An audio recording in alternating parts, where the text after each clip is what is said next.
us for about a year now. I am, actually. Or more than a year. So, even had a good impression of I'm here because I love talking about how to expand businesses, about helping entrepreneurs and global entrepreneurial tools, LLC, the cracked shell, because great ideas are hatching all the time for marketing. And we used to incubate chickens with my husband in a small condo. That was one of our sales ventures during COVID before everyone else thought of it. So for the first year, it went really well, and then after that, others caught wind of it, and sales died down. Now, how do you keep sales from dying down when you are on your own? You've decided to quit your job, like we did. Well, I have spent my entire life connecting people and figuring out business because I was born into a healthcare company. My family is all about healthcare. It's not a company, it's family, but same thing. And I realized I don't want to be in healthcare necessarily. I want to help people with it. I love connecting people. And I love liberating people who don't want to work for someone else. Because God knows I tried. And I just did not fit in. No matter what I did, I don't speak corporate well. I don't speak hierarchy well. But I speak possibilities really well. I speak connections really well. I speak really weird ideas. Like, you can't even imagine. The world has so many options for you, and people are missing out. Now, we're going to talk about two main topics that are supposed to help you with expanding your options as well as your product everywhere or your service. Referral partners and cold contacting. How many of you do not know what referral partners are? Let's be honest. Okay, something tells me that we're not completely sure because referrals are what we're always talking about. Referral partners are the ones who see the customer before you do.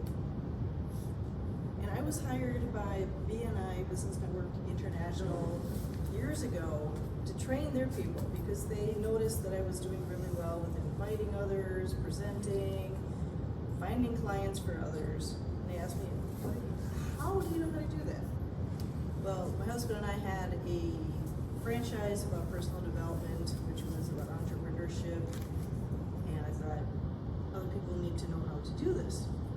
It's all about people skills. It's all about making people feel important, reaching out, having courage. Once you've been in improv, you have courage. we were in improv classes, in fact we gave improv classes years ago, and it really makes you realize, oh, vulnerability, so what? I mean, just get in front of people, make an ass of yourself, and get on with it. Really, we're all human, and that's what you got to remember is no matter whom you contact, we all zip our pants up the same way. Whether it's your CEO, CFO, it doesn't matter. We all want to feel important in some way. So you can make the person you're talking with to feel important, home run, really. Just be vulnerable in front of them, whether that means admitting you don't know something, and offer to help. We're all here to help each other, and I want to help you first of all understanding the referral partner idea, because you cannot be everywhere at the same time, much as you want to be. You want people to know about your media coverage. You want people to know about your professional development company, about your ice cream, about your stem cell stickers. You can't be everywhere. So, this is one of my favorite tutoring tools because I tutor in German and Spanish. I suppose I could do Hungarian, but the market's not that huge. I dry erase board. What you see in front of you is one of the finest drawings of a house. A $2.5 million house with a Ferrari in front of it. Just use your imagination. Right there. Woo! Cue card. Oh, amazing. And what you'll also see is the word realtor, plumber, and custom framer. Why did I bother to show you a picture of a house and the words realtor, plumber, and custom framer? It's the most basic example of what referral networking is, or even referral partners. Realtors seem to know everybody.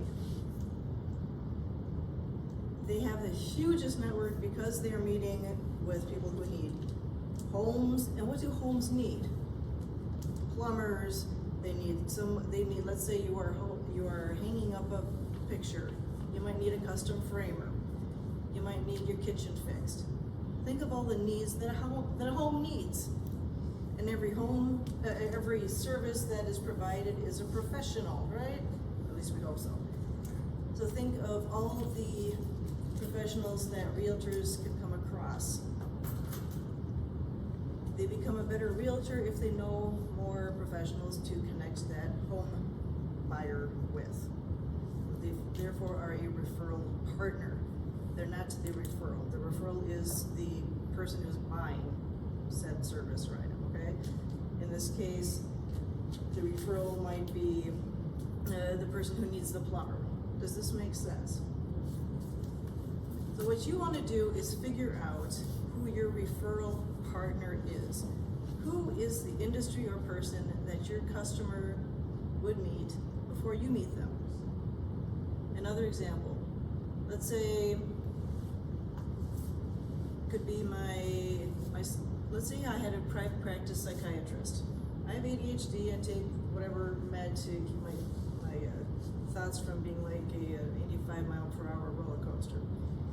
And the therapist might want to be in contact with a meditation teacher, because chances are I might want to be able to meditate to chill out. Now here's one tip for you. If it's a private practice psychiatrist, that'd be a lot better of a referral partner than in a massive hospital or clinic. Because the ones in the massive clinics are not taught about networking. I have found out the hard way. You give them a referral and it just sits on the counter because they're not encouraged to network. They come to it. Yeah, exactly. Thank you. So instead, find someone who's in private practice and who relies on referrals. They'll be more than happy to give you the card for a meditation teacher or for an orthopedic surgeon in private practice or for a stem cell person. You know what I mean? Other thing, we have a very generous person here in our group from Design Technologies who is always giving us a moment about AI education.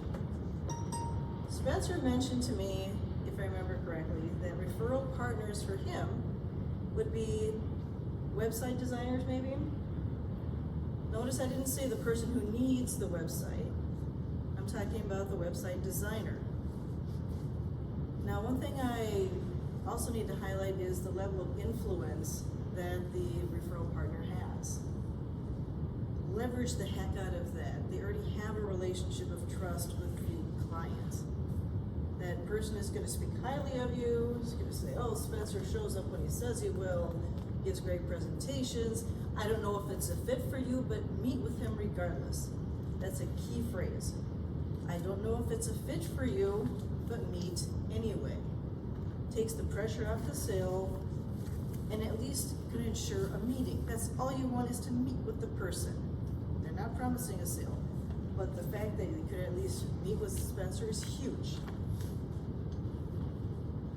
A person like a small bank would be a great referral. I tried with a larger bank because banks have a lot of trouble with AI. There's so many rules. You can't say this, you can't ask him. And I realized that a person who actually goes networking on behalf of their small bank is a much better referral. Now, I got great service from my bank, but it's too big, and the banker left the company. They called to make sure I was okay. There's been no follow-up though after when I tried to connect him. And I remembered, oh yeah, it's a huge bank. Connect with someone who goes out of their way to go networking. I know someone through BNI who actually would be a great referral partner to at least meet with Spencer and learn a thing or two. Whether there's a sale or not, that's almost secondary. They will find someone who's interested, because so many people want to expand their marketing and they can't for whatever rules. He customizes it. So that would be a referral partner, is the website maker, the SEO. Search engine optimization, yep. Yeah. So somebody who is already servicing your clients, but they provide a different service than what you provide.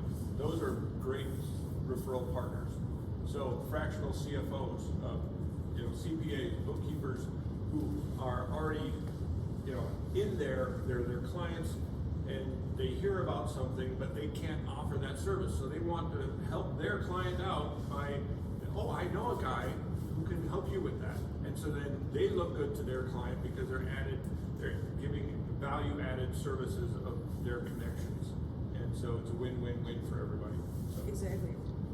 And the key is to really broaden your horizons with it. Think outside the box. And if you don't know what to say about the person, just ask the person.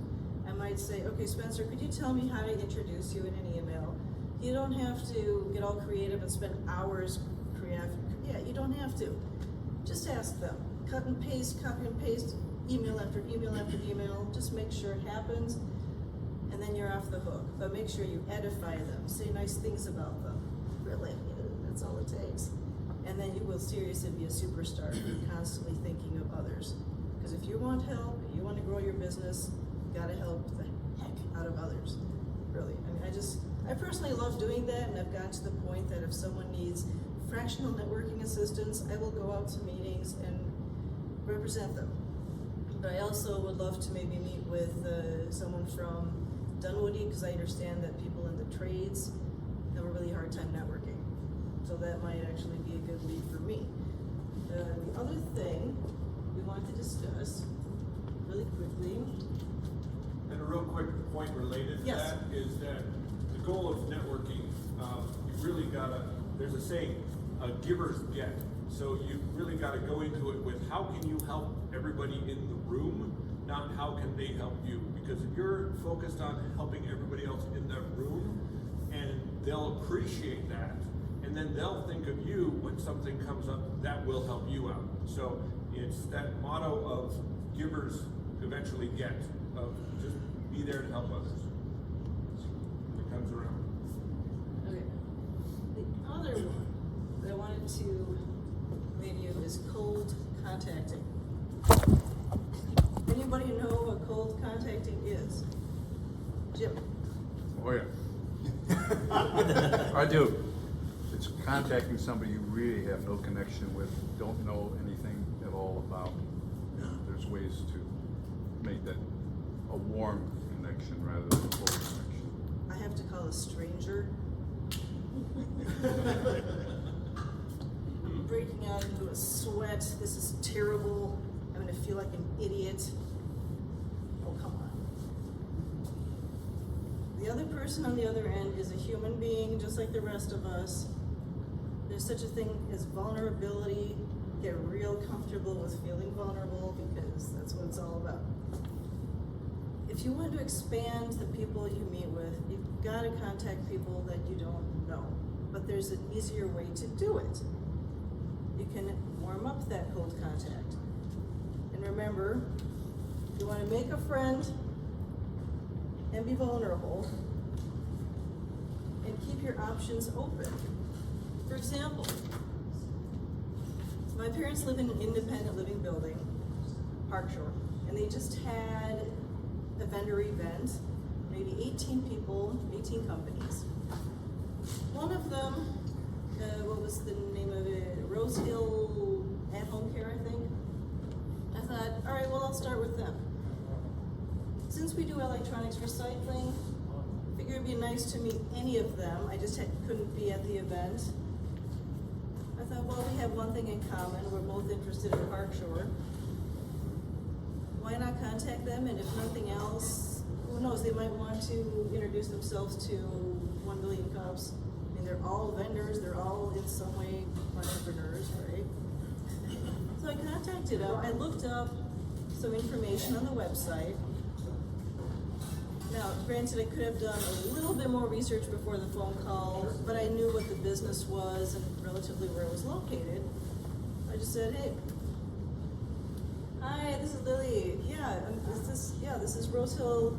Yeah, cool. I heard about you at my parents' place. There was a vendor event maybe 2 weeks ago. Yeah, exactly. I'm sorry I couldn't be there, but how did it work for you? Oh, cool. Well, this might seem like an off-the-wall question, but I run an electronics recycling company. I was just kind of curious what your e-waste might be. Oh yeah, you're one person at home, I totally get that. Do you have like a workspace that you ever go to? Ah, well I'm thinking that I could save you some time and dough, because we do it for free. And yeah, what's the name of that workplace if you don't mind? Ah, cool. Well, what I will do is maybe check in with the property manager there and see if you want to have a pickup event so that none of you have to spend your time on the weekend going to the hazardous waste place and spending money depositing your electronics waste. And by the way, I just thought I'd ask, are you open to any other networking ways to spread the news about your home care business? It seems like you do a lot to protect seniors. Okay, so the email on the website is correct. What I'm gonna do then is just send you an invitation to 1 Million Cups, because there are people here who have elderly parents who might want some protection for them and use your services. Oh, and by the way, I see you got chickens. That's really cool. We used to have chickens in our condo. But hey, I would love to be in touch with you at the meeting, and thanks a lot for your time. And we'll chat soon, okay? I'll email you the info right now. Nice job, Lili. Nice job. You look at the website. You look at the website. You try to read it quickly before you actually talk with them. And I actually was looking at while I was talking with them. It doesn't matter if they work from home, by the way, for the recycling business, because it's still a business. We just don't pick up residential. And at that time, it didn't quite register in my mind because I was calling for something else, but I could have turned that around and make it a total win. He also sounded like he had one laptop and he wasn't really interested in the electronics, but he sounded like he might be interested in this. So if nothing else, you're offering them free publicity. You immediately have something to offer them, which puts them in the friend mode. Say something that you appreciate about them, which was the fact that they're helping seniors. Find anything that interests you about them. You might think of, for example, you saw a van in the parking lot when you're getting your bagel. And it's a it's a dog sitting company, not sitting on the dog, but taking care of dogs. Let's say there is no logo on the car, but there are words. And Lindsay looks at the car and goes, wow, that would be really eye-popping car wrap if it actually had a logo. So she might contact the dog sitting company and say, hey, I'm sitting here right in front of Panera, and you have a really clean car, and geez, do you have like a fleet of people, or this is your one car? Cool, how long have you been in business? Or she might look up to see how long you've been in business. You know, I couldn't help thinking that the words you got there are fabulous. Have you worked with a graphic designer before? No. Well, maybe we could talk over some coffee and get some ideas going and see if we might be a fit. If not, at least I've met someone cool who might want my dog and get the idea. You found something you like about what you look at, find something in common, be vulnerable, and one last thing about that.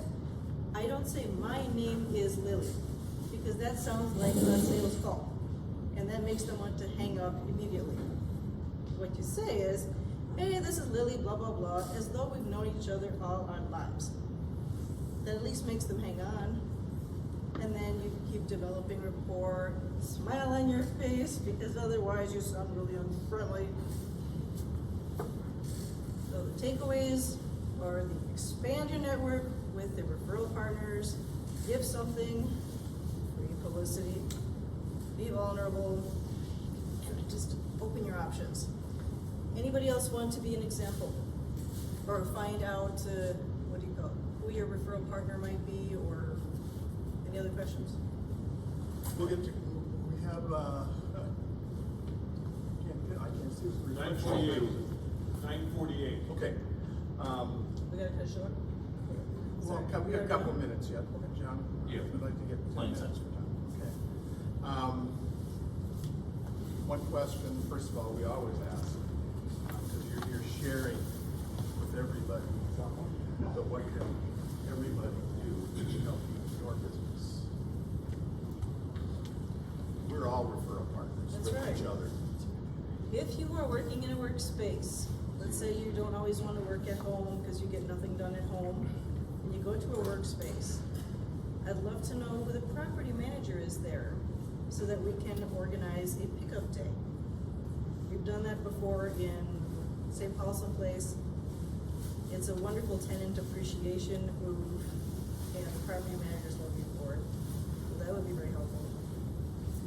I guess one answer is enough, so thank you. All right, well, I'm just gonna add a couple of.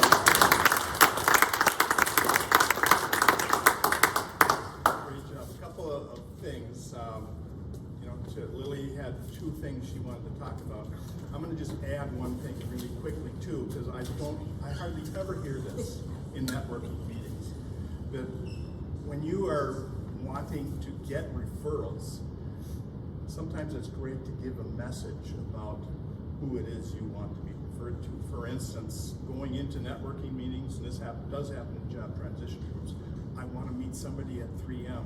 Standing in front of this whole group saying, I'd like to meet somebody from 3M that's in the medical division. Does anybody know anybody?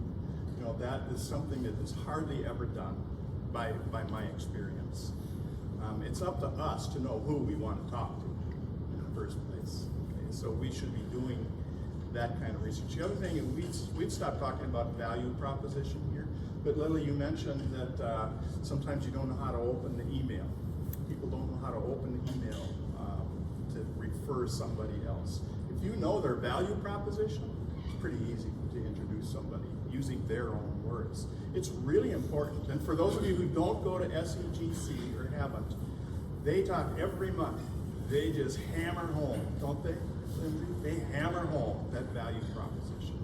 Get that value proposition for your business. And you three guys take that. I don't know if you know what a value proposition is, but that's what's going to direct your marketing.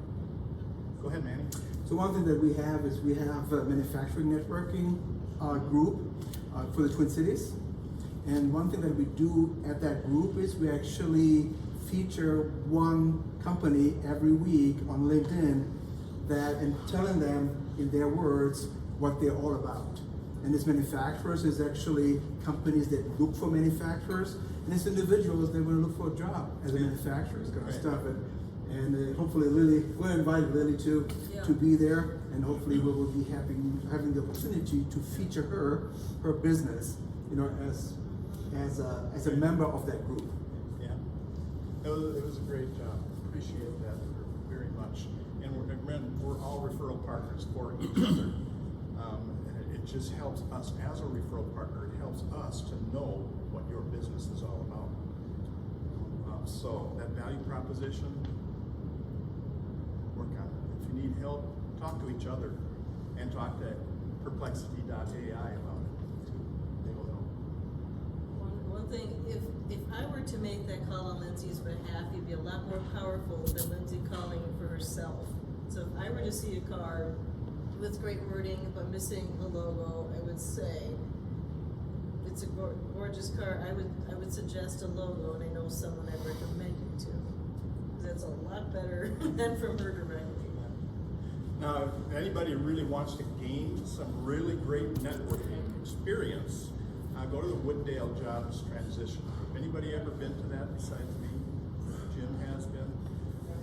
They meet on Monday mornings at 7:15, and they got it down to a science.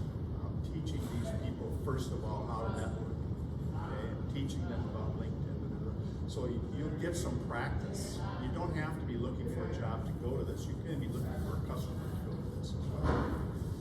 So now the last few moments.